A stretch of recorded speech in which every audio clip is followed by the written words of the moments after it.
Hello everyone, it's Hexis here. Welcome back to another War and Order video. And today we are going to talk about how to improve your Lord experience gain and level up those Lord levels, let's say, that are very important in becoming a strong castle in the game, when you are able to use those skill points that you get each time by leveling up your Lord level. You can put them into the war tree or the development tree, depending upon what's the need at the time. Let's say when you need more stamina recovery, you are supposed to do that into your development tree, and then also for the war tree, where you are increasing the performance that you have with your castle against other castles, and also in events. So without further ado, let's look at every one of them that are available in the game to increase or to gain Lord experience for your castle. And one more thing, the highest level of Lord level that is available at the moment, the limit is level 70. However, the key points or the key levels, or the milestone levels that you need to aim at minimum, will be the level 35 for a new castle, for getting the SOS skill that is very useful when you're attacking other castles. And this is only when the level 35 will give you SOS, only if you put all your skill points into the war tree and to get the SOS. If you split it, then it might take longer. And also then the level 44 for your slaughter skill, that actually gives you additional kills, or let's say even if your enemy is defending and I already have enough hospital capacity to contain all the wounded troops, your slaughter skill will actually kill and not let them go into the wounded side, but actually you will suffer losses, which will be like 10% of the kills that you made, which is also a useful skill eventually. And then finally the level 64, which is the interesting one, because when you are actually focused on increasing your stamina recovery by putting enough points into the development tree, regardless of what you are focusing on, like mages or archers and infantry or cavalry, the basic format of following the progression in your skill points would leave you with enough points in a war tree and development tree kind of balance at level 64. There can be 6 more levels, like level 70 is the maximum, where you can then have some tweaks, like maybe put some extra into your backline defense, which is normally you don't focus immediately in the beginning. So now we will look at each of the sources, let's say, that you can get your Lord experience from. First of all will be the ancient ruins, where you have 3 options for Lord experience gain. One of them is the destroy rebels. It's just 10 levels, and the maximum level of level 10 at the moment gives you 3,600 Lord experience per hit, and you can do 2 hits each day. And that's the maximum you can get from it. And then the ancient rally itself, that you can have the highest level or the maximum number of waves that are possible right now is wave 10, and it gives you 21k Lord experience, and you can do twice that as well. And then the special one, the Royal Challenge, that gives you Azerite. It also gives you a Lord experience, and the maximum is 26k right now for wave 10. And this is a one-time thing per day, and also you can only do that from level 30 onwards. So that's it from the ancient ruins.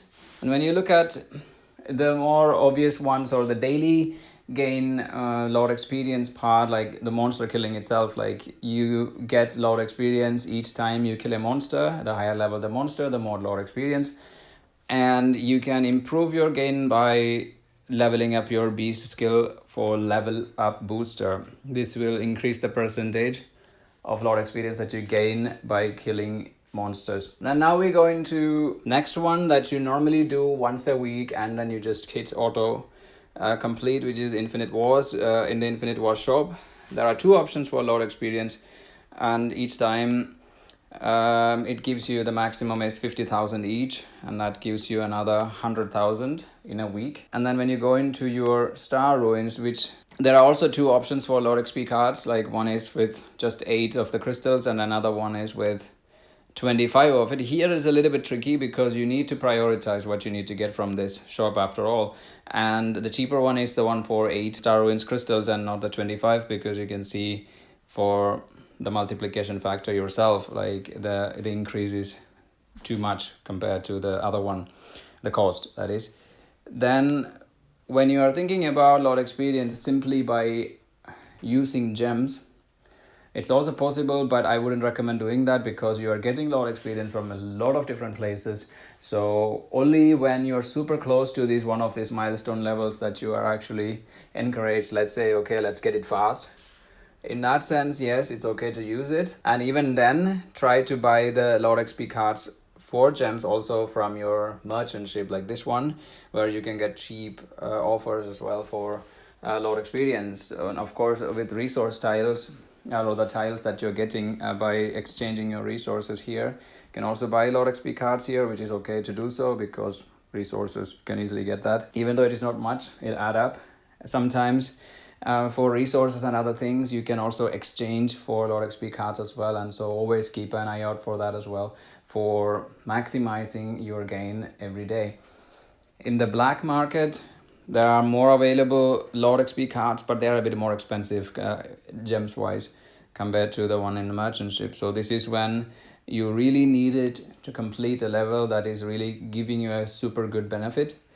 Then you can actually try to get it from here. And then there are lots of events. Events like the Abyss Monster on Mondays that gives 50,000 lot experience maximum for the 10 hits, and then also a reward in the end of the day for your rankings. Regardless of what it is, you will get some amount of lot experience there as well. There are other events like lots of them, like territory defense you get for doing it, then after for the rankings as well, then elite adventure, elite wars, fortress wars, all of them are having lot experience cards available. But then again, this then becomes interesting in many ways because it's not just a lot experience that you're after. You also need to exchange other useful things for these much earned badges or tokens or whatever that you're getting from this event. So here also in the night shop in Fortress Wars, you have a lot XP cards available. So depending on what your current focus is, you can choose that or choose other valuable items as well. It always depends on what you're focused on in your castle at the moment, prioritizing what you want to improve. However, these are all different ways of increasing your lot experience. And another one that many people sometimes struggle to get is the monster swarm. Like the maximum level is 6 at the moment for the monster that you need to kill. You have 2 days to complete all the 20 hits, and the maximum, the highest level, the monster you hit, it also maximizes the experience, the lot experience that you're gaining from it as well, along with your artifact experience and everything. I would make another video about monster swarm and how to set up your army formation for that in order to be able to kill the highest level possible, and we will talk about that in detail in that video. However, level 6 is what you need to aim for when you are trying to maximize your lot experience from Monster Swarm. It makes it easy, like being just part of an event for your alliance and also for your individual castle. You're easily getting the experience that you require. That's it for today. Hope you all enjoyed the video and understood the different ways you can get it and how to prioritize maybe, and got some ideas from it as well. If I missed anything, or if you have any questions about what other things that you can do, or any other questions related to the game itself, feel free to put that in the comments below. I look forward to what you have to say about it, and see you in another video. Goodbye, guys.